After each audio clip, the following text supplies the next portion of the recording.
우리 사도신경으로 신앙을 고백하면서 사순절 묵상 시작하겠습니다. 나는 전능하신 아버지 하나님, 천지의 창조주를 믿습니다.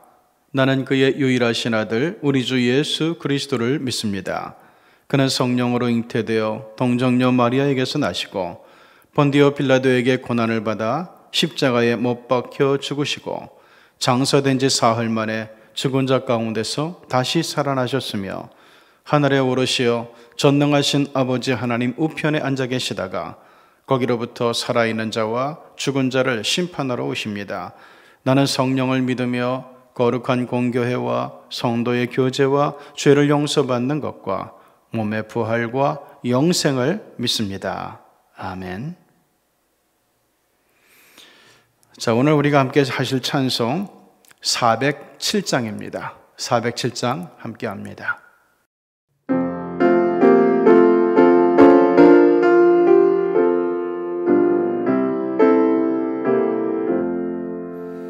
구주와 함께 나 죽었으니 구주와 함께 나 살았도다. 영광의 그날에 이르도록 언제나 주만 바라봅니다. 언제나 주는 날 사랑하사 언제나 새 생명 주시나니 영광의 그날에 이르도록 언제나 주만 바라봅니다. 마음속에 시험을 받을 때와 무거운 근심이 있을 때에 주께서 그때도 같이 와서 언제나 나를 도와주시네. 언제나 주는 날 사랑하사 언제나 새 생명 주시나니 영광의 그날에 이르도록 언제나 주만 바라봅니다.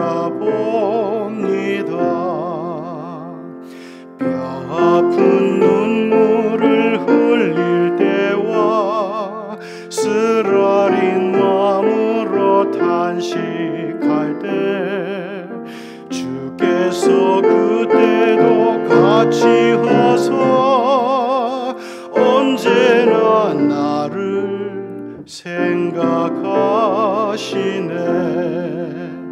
언제나 주는 날 사랑하사 언제나 새 생명 주시나니 영광의 그날에 이르도록 언제나 주만 바라봅니다.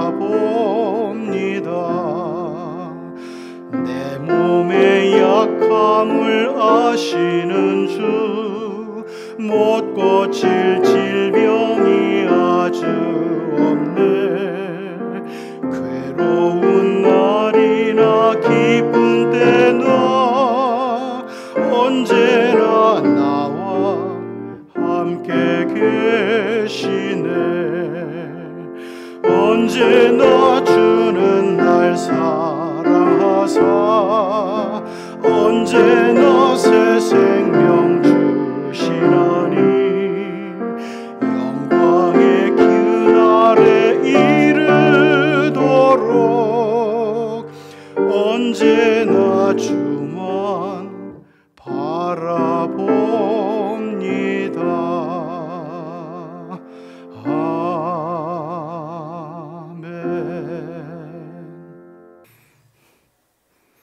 하나님 아버지, 오늘도 우리가 사순절 묵상 20일차로 하나님 앞에 나아갑니다.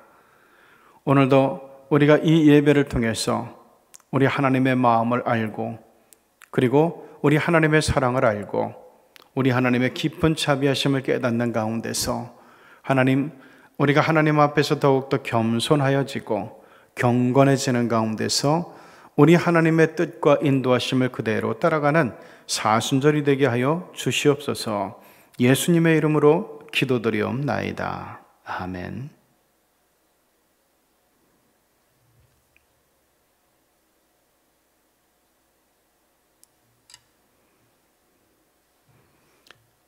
자, 오늘 우리에게 주신 하나님의 말씀은 마태복음 19장 16절에서 30절의 말씀입니다.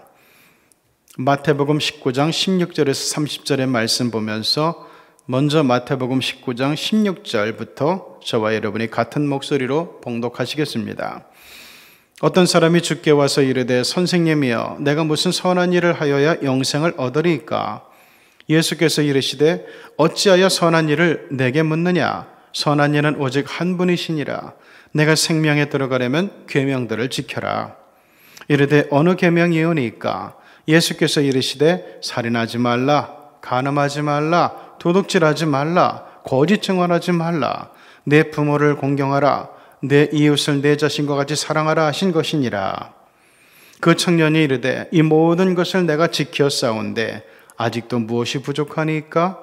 예수께서 이르시되 내가 온전하고자 할진대 가서 내 소유를 팔아 가난한 자들에게 주라. 그리하면 하늘에서 보화가 내게 있으리라. 그리고 와서 나를 따르라 하시니 그 청년이 재물이 많음으로 이 말씀을 듣고 근심하며 가니라. 예수께서 제자들에게 이르시되 내가 진실로 너희에게 이르노니 부자는 천국에 들어가기가 어려우니라. 다시 너희에게 말하노니 낙타가 바늘귀로 들어가는 것이 부자가 하나님의 나라에 들어가는 것보다 쉬우니라 하시니 제자들이 듣고 몹시 놀라 이르되 그렇다면 누가 구원을 얻을 수 있으리까? 예수께서 그들을 보시며 이르시되 사람으로는 할 수 없으나 하나님으로서는 다 하실 수 있느니라. 이에 베드로가 대답하여 이르되 보소서 우리가 모든 것을 버리고 주를 따라 싸운데 그런즉 우리가 무엇을 얻으리까? 예수께서 이르시되 내가 진실로 너희에게 이르노니 세상이 새롭게 되어 인자가 자기 영광의 보좌에 앉을 때에 나를 따르는 너희도 12 보좌에 앉아 이스라엘 12지파를 심판하리라. 또 내 이름을 위하여 집이나 형제나 자매나 부모나 자식이나 전토를 벌인 자마다 여러 배를 받고 또 영생을 상속하리라. 그러나 먼저 된 자로서 나중되고 나중된 자로서 먼저 될 자가 많으니라. 이는 살아계신 하나님의 말씀입니다. 자, 오늘 사순절 묵상 21차 마태복음 19장에 나오는 이 본문은 우리가 잘 아는 부자 청년의 이야기입니다. 자, 어떤 사람이 예수님 앞에 와서 얘기합니다. 선생님, 내가 무슨 선한 일을 하면 영생을 얻을 수 있을까요? 자, 이 사람은 누군가 하면은 부자였습니다. 그리고 부자이면서 동시에 청년이었습니다. 청년이 부자였다.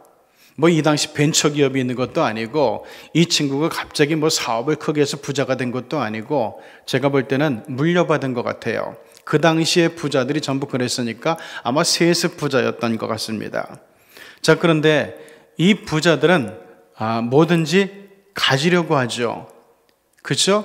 뭐든지 돈만 주면 다 살 수 있잖아요. 사람도 살 수 있고 그리고 보물도 살 수 있고 향료도 살 수 있고 땅도 살 수 있고 권력도 살 수 있고 다 살 수 있어요. 자, 그런데 이 청년이 마지막으로 얻고 싶어하는 것, 모든 부자들이 똑같아요. 모든 부자들의 마지막 소망은 장수하는 거예요. 죽지 않는 거예요. 오래오래 살면서 장수하면서 이 모든 것들을, 이 부유함을 끝까지 누리고 싶은 것, 이게 모든 부자들의 소망입니다. 이 청년도 다르지 않아요. 그래서 예수님 앞에 나와서 뭘 하면 영생을 얻을 수 있을까요? 라고 얘기해요. 자, 그러자 예수님께서 그러면 10계명 지키면 되지 라고 얘기합니다. 물론 예수님께서는 이 청년의 문제를 지금 다 알고 계셨음에 틀림이 없어요.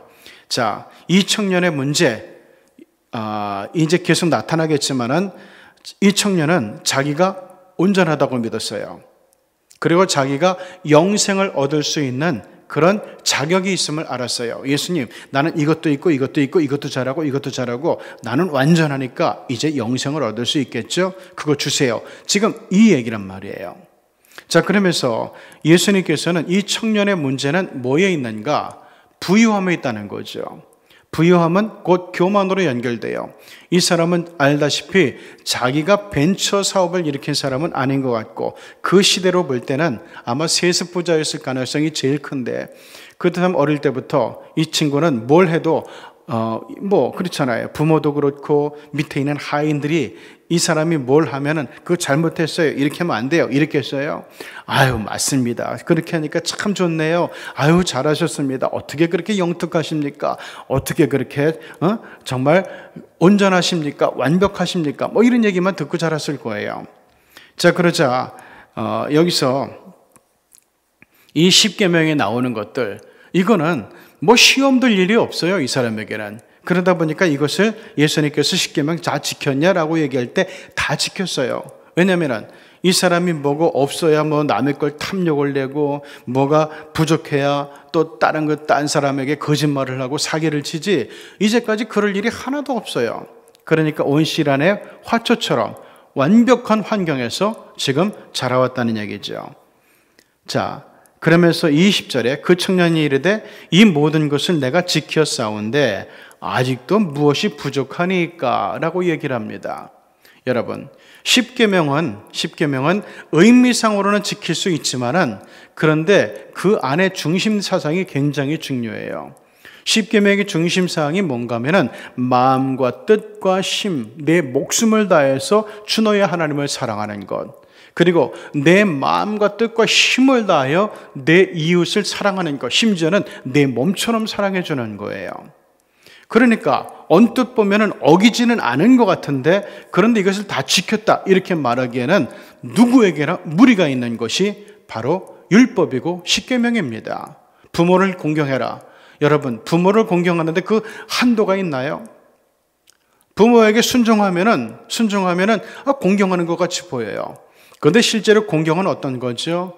정말 부모님의 모든 행사에 마음의 심경 변화에 신경을 쓰면서 컨디션에 신경을 쓰면서 맞춰드리는 거죠. 기쁘시게 해드리는 거죠. 웃게 해드리는 거고 마음을 시원케 해드리는 거고 평안케 해드리는 거예요.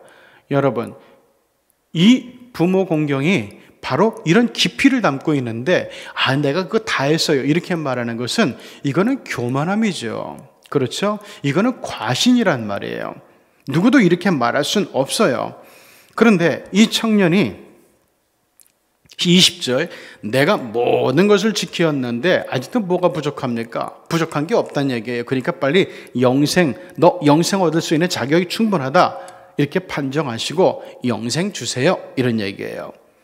자, 그러자 예수님께서 이 청년의 문제, 부유했기 때문에 아직까지 시험당해 본 적도 없고 부유했기 때문에 아직도 누구에게 나쁜 말 들어본 적도 없고 부유했기 때문에 이 세상 모든 것이 자기 중심으로 돌아간다고 믿는 교만과 어떻게 보면 건방진 그리고 착각이 있는데 예수님께서는 21절에 이렇게 말씀하세요. 네가 온전하고자 할진대 가서 내 소유를 팔아 가난한 자들에게 주라. 그리하면 하늘에서 보화가 내게 있으리라. 여러분, 하늘에서 보화가 있다. 영생은 따놓은 당상이 될 것이고 뿐만 아니라 하늘의 상급도 받게 될 것이라는 그런 축복의 말씀이란 말이에요. 자, 그런데 22절 그 청년이 재물이 많음으로 이 말씀을 듣고 근심하여 가니라 이런 말씀이 나와요. 그러니까 이 청년은 이제까지 자기의 완전함의 근거가 되고 자랑의 근거가 되고 기쁨의 근거가 되고 평안의 근거가 되고 자신감의 근거가 되는 것이 재물이었다는 것이 드러나게 되고 예수님께서 그것을 포기해라. 그것을 내려놓고 와서 진짜 나를 따라와라. 그래서 영생도 얻고 하늘의 보물도 얻어봐라 라고 얘기하실 때 근심하며 갔어요. 그렇게는 못하겠다는 거죠. 양보할 수 없다는 거예요. 재물만큼은. 그래서 그때 예수님께서는 23절에서 부자는 천국에 들어가기가 어려운 것이다. 이렇게 말씀을 하는 겁니다. 그 다음에 나오는 얘기가 굉장히 중요하거든요. 자, 24절을 보면은 부자가 천국 가는 것은 낙타가 바늘귀로 들어가는 것보다 어렵다. 이렇게 얘기를 해요. 그러니까 낙타가 바늘귀로 들어가는 것이 차라리 부자가 하나님 나라에 들어가는 것보다 쉬운 거야. 이렇게 얘기합니다. 그 큰 짐승이 낙타 바늘귀로 어떻게 들어갑니까? 못 들어가요. 자, 실제로 이것은 바늘귀를 얘기하는 것이 아니라 예루살렘 성에 가면은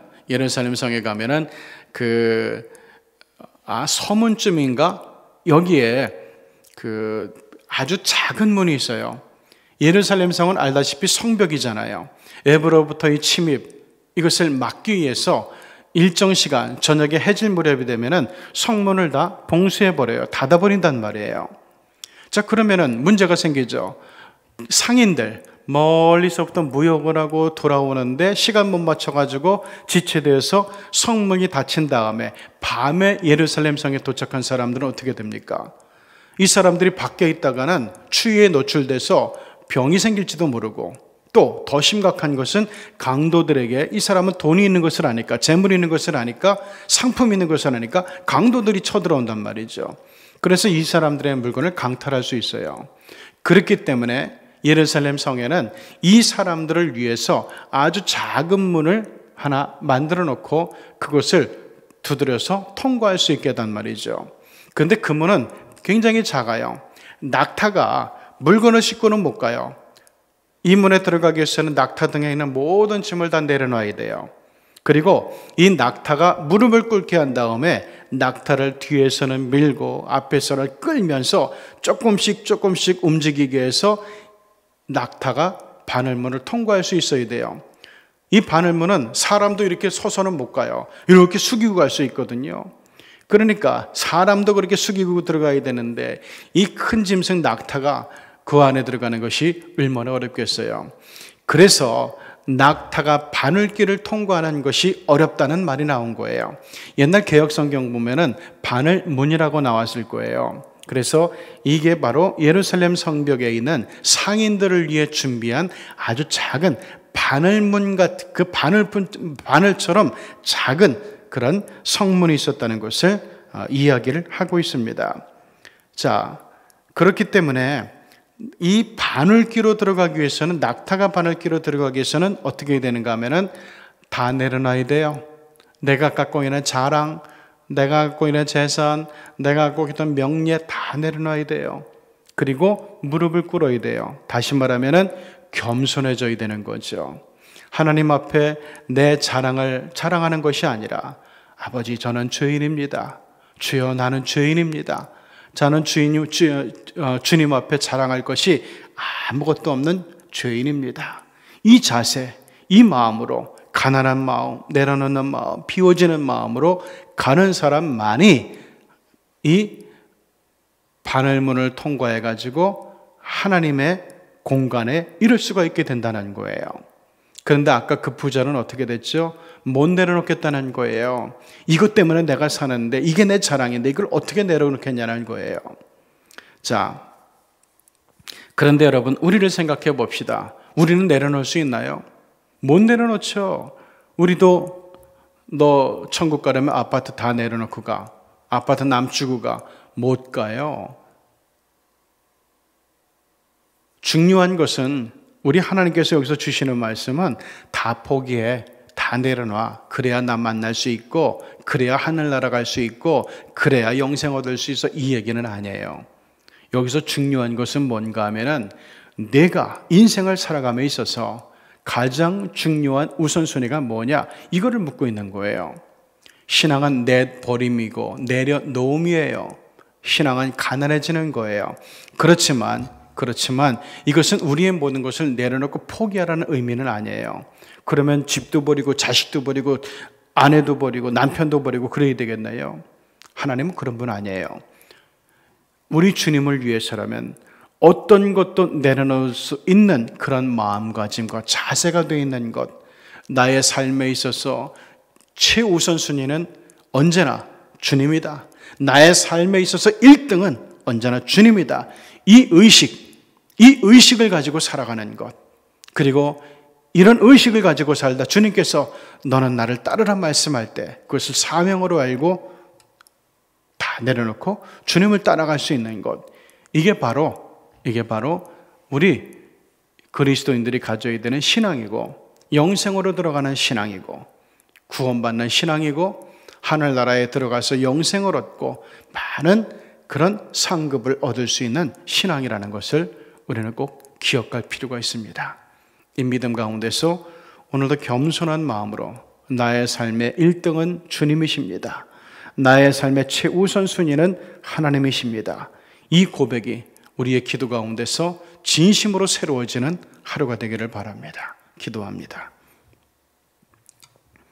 하나님 아버지, 우리 믿음의 세계에서는 내심으로 안 되는 것이 참 많이 있습니다. 이럴 때 우리가 더욱더 기도하게 하시고 주님께 믿음을 구하고 주님을 사랑하는 마음을 구하고 순종하는 마음을 구하며, 하나님, 우리의 주님께서 주시는 영생의 대가, 구원의 대가를 하나님 깊이 생각하고 순종할 수 있고 주님의 명령에 따를 수 있는 자세를 갖는 저희들이 되게 하여 주시옵소서. 하나님, 오늘도 이 부자 청년의 모습을 보면서 부자 청년이 곧 나의 모습이고 우리의 모습임을 기억하면서 하나님, 이 세상을 살아가면서 우리 하나님 1등주의로, 우리 주님 최우선주의로 우리의 마음과 영성부터 바꾸고 우리 주님의 명령에 귀를 쫑긋 기울이는 우리 믿음의 식구들이 되게 하여 주시옵소서. 오늘도 주님께서 우리에게 말씀하실 때 겸손하게 하시고 경건하게 하시고 자신을 낮추게 하시고, 그리고 우리의 삶 가운데서 주님이 정말 얼마나 나에게 최고인 분인가, 나에게 최우선순위가 되는 분인가를 하나님 고백 속에서 드러나게 하시고 삶 속에서 드러나게 하시고 생각 속에서 드러나게 하시는 가운데서 우리가 주님 앞에 진짜 그리스도인으로, 그리고 주님을 따르는 참 제자로 아버지 우리의 형상이 새롭게 빚어지는 하루가 되게 하여 주옵소서. 예수님의 이름으로 기도드리옵나이다. 아멘. 이제 자유롭게 기도하며 나갑니다.